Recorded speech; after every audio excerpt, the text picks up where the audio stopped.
안녕하세요. 배신의 장미입니다. 오늘의 사연 지금 시작합니다. 저는 얼마 전 사랑하는 아내와 이혼을 했습니다. 이혼에 대한 모든 결정은 제가 했고 제가 주도적으로 이혼을 진행했습니다. 저도 이렇게까지 하기에 너무 힘들었습니다. 아내를 너무나 사랑했고 아내와 평생을 함께하고 싶었고 아내를 위해선 못할 게 없다고 생각했었습니다. 하지만 결국엔 저도 사람인지라 버티지 못할 것 같은 상황이 오니 너무 힘들더군요. 마주하지 말아야 할 것들을 마주하고 보니 내 욕심이 컸구나. 아내의 곁은 내 자리가 아니구나라는 것을 깨닫고는 미련 없이 이혼을 택했습니다. 아직 마음이 다 정리가 되지 않아 힘들지만 이렇게 글로 그간의 일들과 지금의 제 마음을 적어 내려가며 다시금 마음을 정리해 보려고 합니다.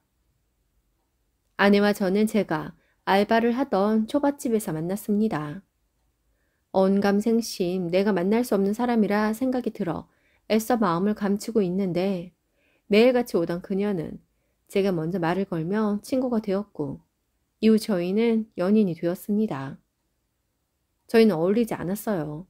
저는 고아원 출신의 고등학교 겨우 나와 알바를 하고 있는 사람이었고 아내는 여유로운 집에서 자라 대학을 다니고 있는 대학생이었습니다. 그래서도 그녀에게 대시를 하지 못했는데 적극적인 그녀의 성격에 한 번, 두 번 만나다가 연애를 시작했습니다. 그러다 저희는 결혼을 결심하게 되었고 예상했던 것처럼 엄청난 반대를 겪었습니다. 처가에선 당연히 저를 반대했습니다. 저 같은 사람을 사위로 들일 수 없다고요. 이해했습니다. 아마 저라도 그랬을지 모른다고 생각했어요. 그런데 아내가 제가 아니면 안 된다며 시금을 전폐하며 힘들어했고 그 모습을 본 장인 장모님께선 제가 누가 봐도 인정할 만한 직업을 갖게 되면 저희의 사이를 인정해 주시겠다며 한 발 물러서셨습니다. 그 소식에 전 1년 전부터 준비하고 있던 세무사 공부를 본격적으로 했습니다. 재고 따질 게 없더라고요. 어느 회사에 들어가는 것보다 나라에서 치르는 시험에 합격해 직업을 갖게 되는 것이 가장 안정적이라고 생각했습니다. 고등학생 때까지도 상위권 성적을 유지했었기에 그랬는지 아직 암기력과 이해력은 크게 녹슬지 않았더군요. 그래서 낮엔 알바를 하고 퇴근하고 새벽까지 공부를 하며 정말 열심히 살았습니다.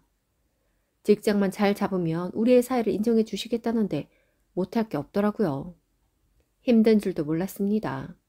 그렇게 전 1년 만에 세무사 시험에 합격을 하였고 우리는 세상을 다 얻은 듯 행복했습니다. 합격을 하고 그 소식을 알기 위해 처가로 갔습니다. 두 분은 제가 여전히 마뜩찮으셨지만 하신 말씀이 있으니 더 이상 저를 밀어내실 수만은 없으셨습니다. 그렇게 저희는 두 분께 인정을 받았고 본격적인 결혼 준비를 하게 되었습니다. 하지만 제가 그리 벌어놓은 돈이 많지 못했어요. 그래서 아내에게 조금은 부족하게 시작해야 할 것 같다고 대신 내가 앞으로 열심히 일해서 더 나은 생활을 할 수 있게 해주겠다고 했습니다. 그러자 아내가 하는 말이 자신은 저와 함께면 어디가 되었든 괜찮다고 하더군요. 그렇게 전 세무사가 되었고 작은 사무실을 차렸습니다. 정말 운이 좋게 초짜 세무사인데 일이 제법 들어왔고 사무실을 운영하면서도 이윤이 남을 정도가 되었습니다. 그렇게 2년을 꼬박 쉬지 않고 일을 했고 그러자 이 정도면 그래도 결혼을 해도 되겠구나 싶은 정도가 모이더라고요. 그때 아내에게 청혼을 하고 저희는 결혼을 하게 되었습니다. 처가에선 저희가 식장에 들어가기 직전까지도 반대하고 싶으셨던 거 잘 압니다. 하지만 저희 둘의 사이는 그보다 더 끈끈했기에 그런 부모님의 마음을 달래가며 결혼에 이를 수 있었습니다. 결혼을 하고 저희는 정말 행복했습니다. 매일 사랑하는 사람과 함께할 수 있다는 것이 이렇게나 큰 행복인 줄 태어나서 처음 알았어요. 아침에 눈 뜨면 제 옆에 있는 아내가 사랑스러웠고 아내를 위해서 무엇이든 다 해줄 수 있었습니다. 그랬기에 출근하는 평일에도 매일 아내보다 일찍 일어나 아침을 준비했고 아내를 위한 서프라이즈도 간간히 이유 없이 하기도 했고 절 반기지 않는 장인 장모님이지만 없는 애교도 부려가며 가족 여행에도 모시고 가 손발이 되어드리며 그들과 가족이 되기 위해 노력을 했습니다. 제게 가족이 생겼다는 건 정말 큰 의미였어요. 고아원에서 생활하면서 종종 입양 가는 아기들이나 또래 아이들을 보며 나도 입양 가고 싶다. 나도 엄마 아빠가 생겼으면 좋겠다고 생각했던 적이 있었습니다. 하지만 전 입양되지 않더라고요. 그런 상황들이 제게는 너무 상처였고 그랬기에 내 가족에 대한 기대감도 높고 애착도 더 깊었는지 모르겠습니다. 이제 우리에게 아이만 생기면 정말 완벽한 가족이 될 수 있습니다. 하지만 생각처럼 쉽게 아이가 생기진 않더라고요. 결혼하고 만 2년이 넘어가고 있었지만 아이는 아직이었습니다. 그냥 아직 우리가 엄마 아빠가 될 때가 아니라 오지 않는다고 생각하며 조금 더 부모가 되기 위한 소양을 길러야 한다고 생각했습니다. 병원도 가보았지만 저희는 의학적으로 너무나 건강한 남녀였기에 그냥 때가 아닌 거였어요. 그러던 어느 주말, 그날은 아내가 친구들을 만나러 간다며 외출을 했고 저는 여유롭게 청소를 하고 있었습니다. 서재를 청소하고 있는데 카톡 하는 소리가 들려옵니다. 그러면 안 되었는데 연이어 들려오는 그 소리가 어찌나 유혹을 하는지 저도 모르게 궁금해져 컴퓨터로 다가갔고 그곳에는 아내의 카톡창이 열려 있었습니다. 친구를 만나러 간 아내는 장모님과 카톡을 나누는 중이더군요. 그냥 그런가 보다 하고 컴퓨터를 끄려는데 순간 제 눈에 들어오는 문장 김서방은 뭐하니? 였습니다. 물론 별거 아닌 일상적인 물음이지요. 그런데 장모님께서 주말에 제가 뭐 하는지 궁금하실 이유가 있을까 싶어 대화창을 바라보고 있게 되었습니다. 김서방은 뭐하니? 아, 집에 있어요. 청소하고 있는다고 친구 잘 만나고 오래. 에휴, 그래 청소라도 해야지. 에이, 엄마 그러지 마. 김서방이 평소에도 집안일 거의 다 해. 아이, 그럼 지가 다 해야지. 아이, 널 시키려고 했다니?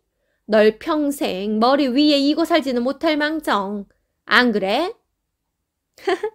엄마도 참. 그나저나 갑자기 왜 연락했어요? 아유, 내가 걱정이 되어서 너한테 다시 당부하려고 전화했지. 무슨 당부? 애 말이야, 애. 네? 알겠어요. 아이, 우리가 알아서 할게. 너희가 알아서 하길 뭘 알아서 해. 엄마가 시키는 대로 하면 그게 딱이야. 네. 아, 그런데 난 상관없는데 그 애가 너무 아이를 기다리고 있어서 그게 좀 마음에 걸리네. 정신 차려 이거사. 애 낳는 순간 넌 끝이야. 아무리 김서방이 같이 애 키운다고 해도 애 키우는 건 아무래도 엄마 몫이야. 너 내가 그러라고 대학까지 가르친 줄 알아? 아니, 멋지게 네 인생 살아. 애랑 남편한테 얽매이지 말고. 하긴 그건 그렇네. 그리고 김서방 닮은 애 낳아서 뭐 하려고? 에이, 엄마 자꾸 그렇게 말하지 마요. 김서방이 나한테 얼마나 잘하는데. 그럼 잘해야지. 지가 언감생심 어디서 너 같은 사람이랑 결혼을 해? 안 그래? 너랑 결혼까지 했으면 바싹 엎드려서 평생 너 업고 살아야 하는 거야. 아휴, 우리 엄마 또 시작됐네.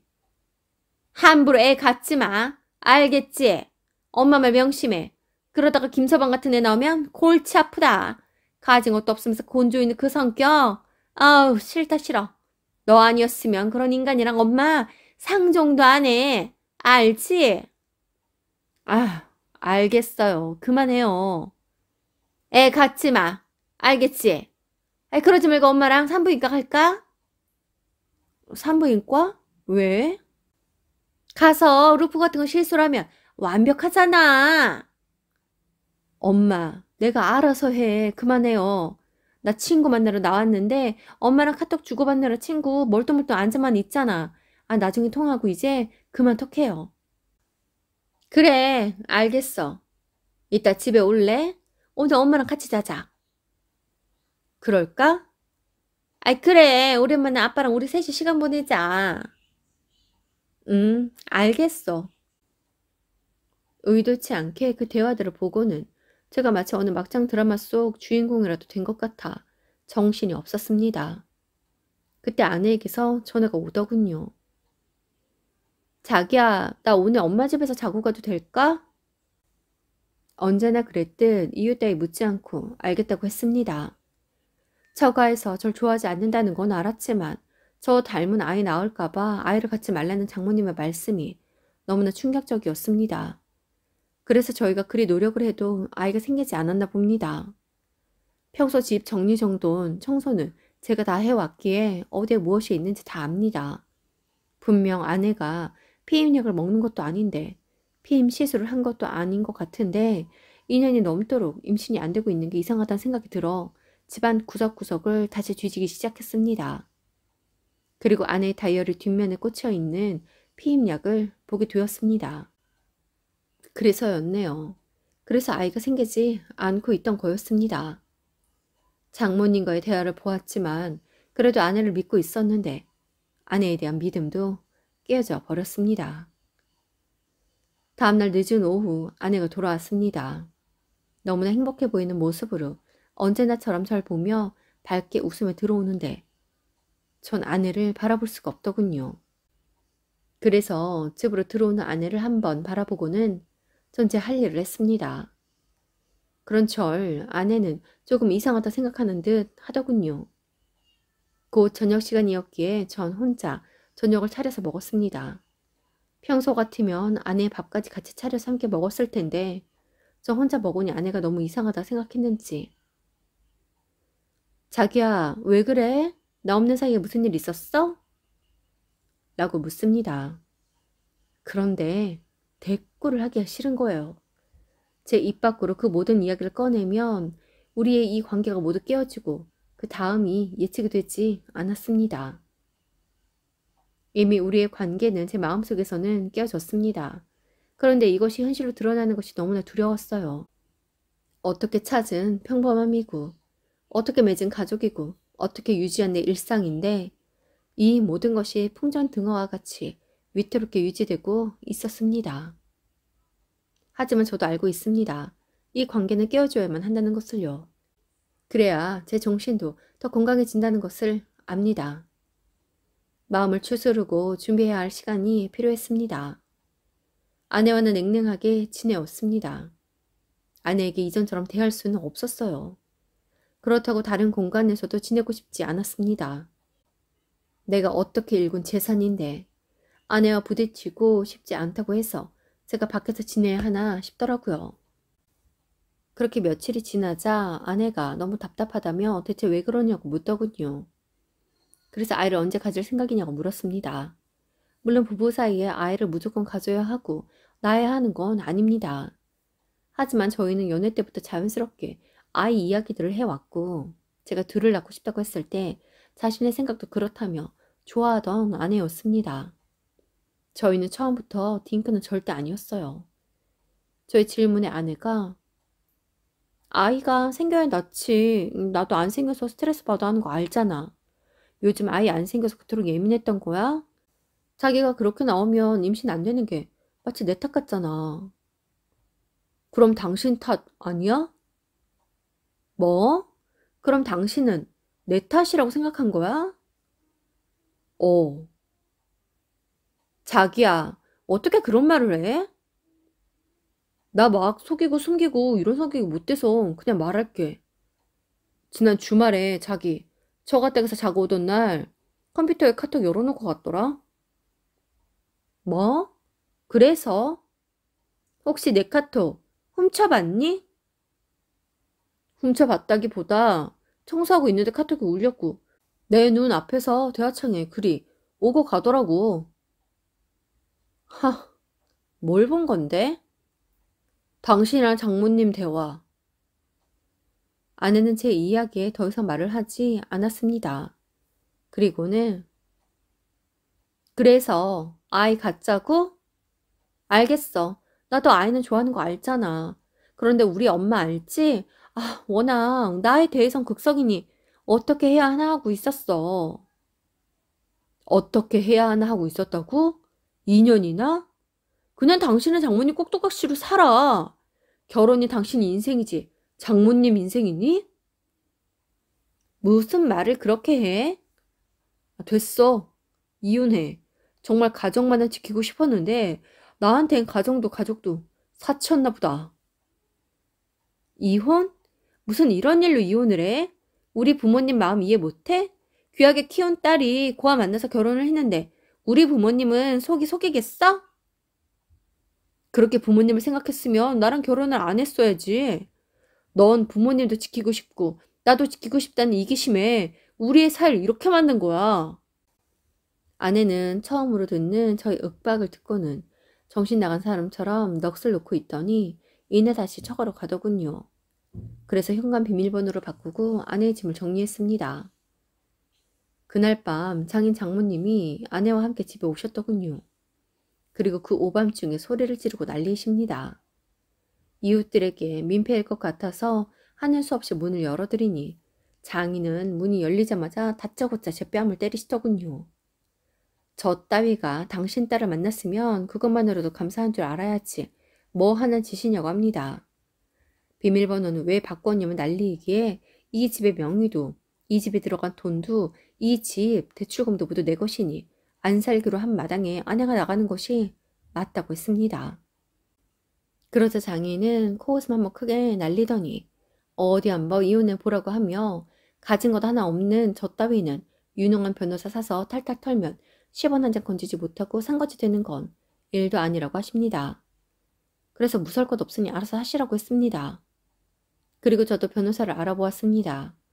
제가 의뢰한 변호사께서 그러시더군요. 임신을 의도적으로 회피하고 몰래 피임까지 한 것만으로도 이혼에 대한 귀책 사유는 아내에게 있다고요. 그에 대한 증거는 이미 제가 다 갖고 있기에 그간에 있었던 여러 일들에 대해 모두 이야기하고 이혼을 진행하였습니다. 결과적으로 전 이혼을 했고 아내 측으로부터 적기는 하지만 위자료도 받아내었습니다. 당신들의 책임이라는 것을 인정할 수가 없었던 아내 측은 말도 안 된다고 했지만 결국 모두 받아내고 서류적으로도 모두 처리를 마쳤습니다. 이렇게 남이 되고 보니 사랑 그것도 참 별거 아니고 가족도 별거 아닌데 제가 받아본 적 없고 가져본 적 없어 그렇게 갖고 싶고 유지하고 싶었던 것 같습니다.